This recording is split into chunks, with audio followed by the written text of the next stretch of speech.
imagine yung si Gutesa, klarong-klaro yung testimony ni Gutesa. Ngayon, questionin daw yung notary public. How can you question the notary public? Nung kinalaman ng notary public, nag-oath na si Gutesa. He took his oath to testify. Valid na yung testimony niya kasi nag-oath sa Senate.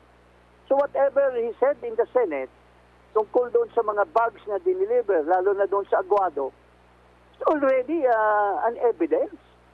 Diba? So, talagang,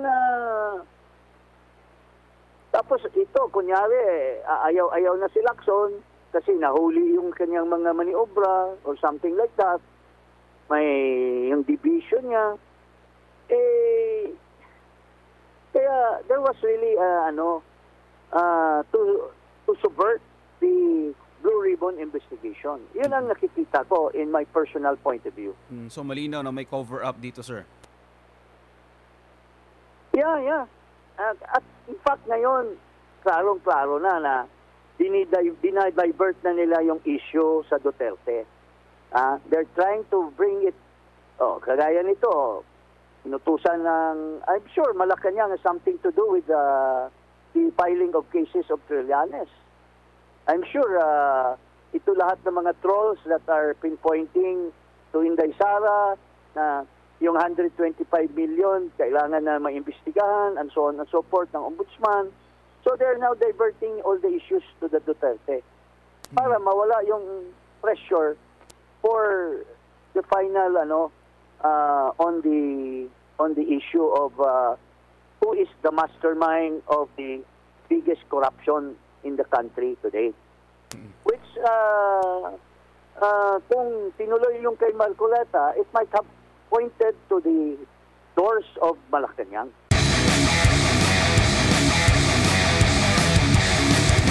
So hindi po ba kayo nagtataka na parang tila nag-iba yung storya pagkatapos na pumasok po itong ICI kumpara doon sa Senate Blue Ribbon Committee na pinamunuan noon ni Senator Rodante Marcoleta, sir? Well, nung kay Marcoleta pa, very transparent. Talagang inuumpisahan. Pero nung dahan-dahan na nabibisto, naglabas sila ng mga pangalan ng congressmen, sinabi ni Vizcaya, biglang nagiging desperate at I will not deny the fact that nakialam si Marcos doon sa pagpalit ng Senate presidency. I suppose pinausap niya yung mga Villar at siguro si Cayetano kinausap din niya na in the last election tumulong ako sa iyo na manalo kang senador, gumastos ang administration para sa iyo. So maybe they were able to convince Cayetano and the Villars to support Soto. Kaya nagkaroon ng change para mabago nila yung narrative ng Senado kasi si Marcoleta ay tinutumbok na ang mga congressmen. And sooner or later, nung nag-testify si Vizcaya tungkol kay Romualdez, tungkol kay Saldico, yung sinasabi daw ni Rillo na so parang there is a concerted effort to deviate what Marcoleta was trying to do and nilagay nila sa Lacson. And can you imagine yung si Gutesa, klarong-klaro yung testimony ni Gutesa. Ngayon, questionin daw yung notary public. How can you question the notary public? Nung kinalaman ng notary public, nag-oath na si Gutesa. He took his oath to testify. Valid na yung testimony niya kasi nag-oath sa Senate. So whatever he said in the Senate, tungkol doon sa mga bags na diniliver, lalo na doon sa Aguado, it's already an evidence. Diba? So, talagang, tapos ito, kunyari, ayaw na si Lacson kasi nahuli yung kanyang mga maniobra or something like that. may yung division niya. Eh, kaya there was really to subvert the Blue Ribbon investigation. Yun ang nakikita ko in my personal point of view. So malinaw na may cover-up dito, sir. Yeah. At in fact ngayon, klarong-klaro na dinidivert na nila yung issue sa Duterte. They're trying to bring it, kagaya nito, inutusan ng, I'm sure Malacanang has something to do with the filing of cases of Trillanes. I'm sure ito lahat ng mga trolls that are pinpointing to Inday Sara na yung 125 million kailangan na maimbestigahan and so on and so forth ng ombudsman. So they're now diverting all the issues to the Duterte para mawala yung pressure for the final on the issue of who is the mastermind of the biggest corruption in the country today. Which kung tinuloy yung kay Marcoleta, it might have pointed to the doors of Malacanang. Sir, ano naman po masasabi mo doon sa mga kongresista na tila pinoprotektahan pa itong sinasaldi ko at Congressman Martin Romualdez? Kung tutuusin, ilang beses po nabanggit ang kanilang mga pangalan doon po sa investigasyon ng Senate Blue Ribbon Committee. Well, wala ngang follow-up eh. Kasi nung nag-take over si Lacson, iba naman ang narrative na gusto niya. Ang pinapasaringan niya ay ang mga fellow senators niya. Imbes na ipursu yung mga statements ni na Vizcaya na may mga congressmen na involved, biglang nawala yun, walang follow-up. Tapos, after that, nag-testify si Gutesa, parang hindi interested si Lacson eh. Iyon ang pinakamalaking testimony that should have been pursued. Si Tulfo at saka si Lacson banded together para ilayo yung testimony, kini-question nila yung credibility ni Gutesa. Tama ba yun? Ikaw nag-iimbestiga, dapat na ipapalutang mo yun para makakuha ka pa ng mga ibang ebidensya. Pero anong ginawa? Dinadivert nila, they ignored Gutesa's testimony which carried a very big weight. And parang pinabuhusan nila ng cold water. Sir, doon naman po sa mga congressman, sir, na pinoprotektahan o tila pinoprotektahan itong sinasaldi ko tsaka sa congressman na itong si Congressman Romualdez. Ano po masasabi po niyo dito, sir? Ano po masasabi po niyo, sir, doon po sa mga congressman na tila pinoprotektahan po si Nazaldico tsaka itong si Congressman Romualdez po, sir?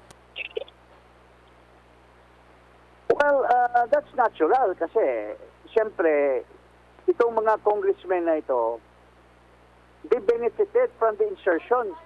Do you really think that they would have gotten these insertions kung walang pahintulot sa pinakamataas na opisyal ng Kongreso? Walang pahintulot doon sa chairman ng Committee on Appropriations. Lahat yan dumadaan doon eh.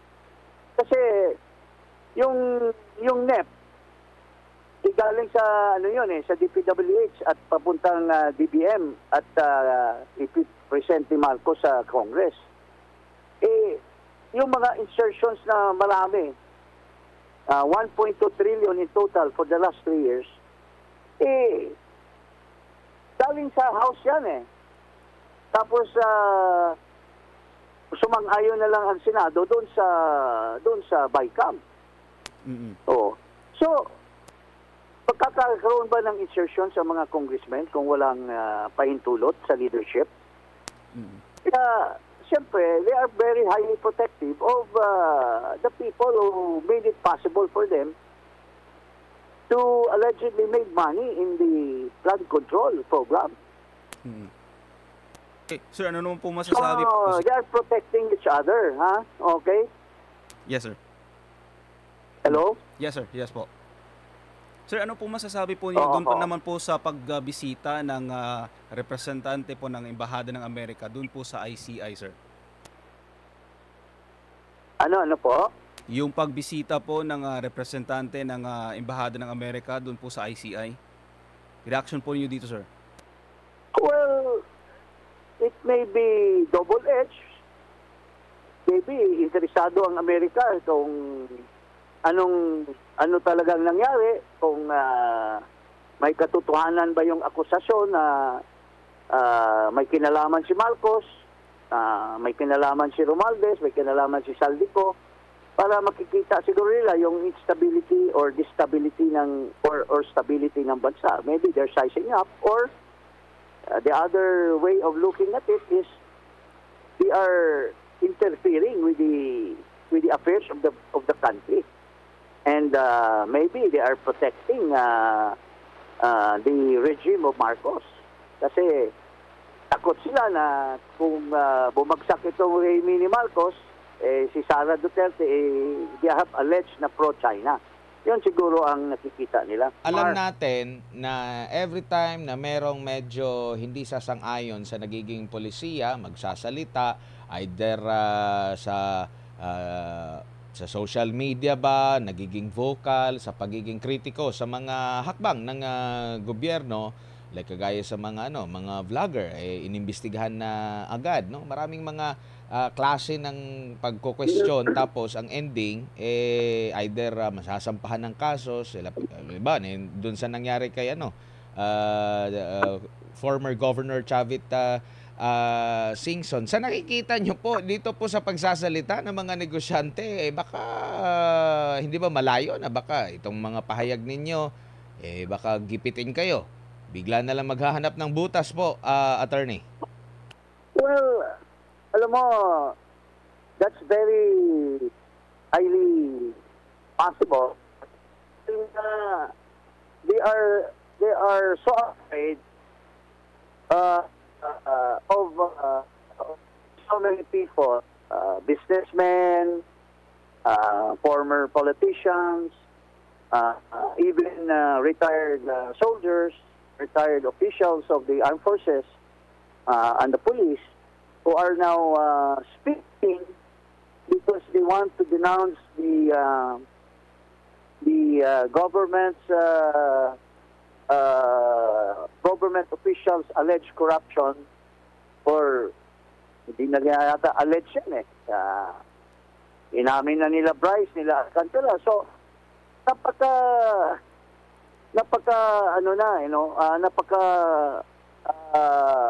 sensitibo na ang nangyayari sa ating bansa, na every Tom, Dick, and Harry are speaking about the massive corruption na it affects already the entire country. So,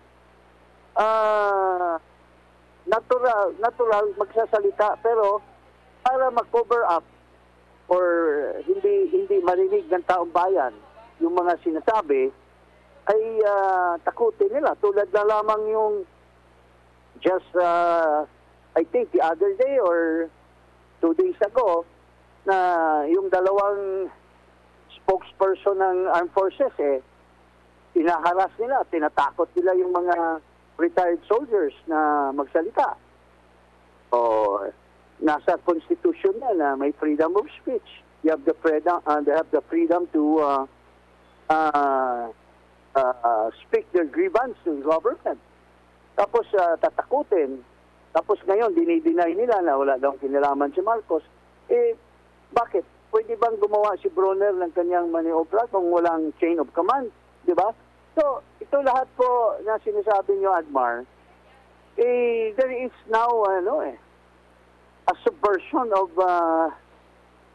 the freedom of speech and freedom of assembly, and kasi gusto nilang manatili sa pwesto, gusto nilang mag-perpetuate ng kanilang pwesto and their relatives, pero hindi naman nila ginagawa ang tama na gawain para sa taong bayan, for the welfare of the people. Opo. Hindi ang welfare ng tao ang inaatupag, inaalis yung pera na makapagpabuti sana sa taong bayan, inaalis at nilalagay sa mga kanilang bulsa. And Sino bang may responsibility nito? Sino bang mga grupo ito? Grupo ito ng administrasyon. Yung mga nakinabang nito sa lahat ng mga kurakot, ay grupo ni Marcos eh. Kaya ang sabi ng mga taong bayan, pagagawa ba kaya ito lahat kung walang pahintulot ni Marcos Jr.? Walang pahintulot ng mga liderato ng Congress at liderato ng Senado. Opo. So ito po lahat ang nangyayari sa ating bansa. Attorney. Dahil nga nagsasalita ng mga tao, iso-subvert nila. Yun po ang nangyayari, Almar.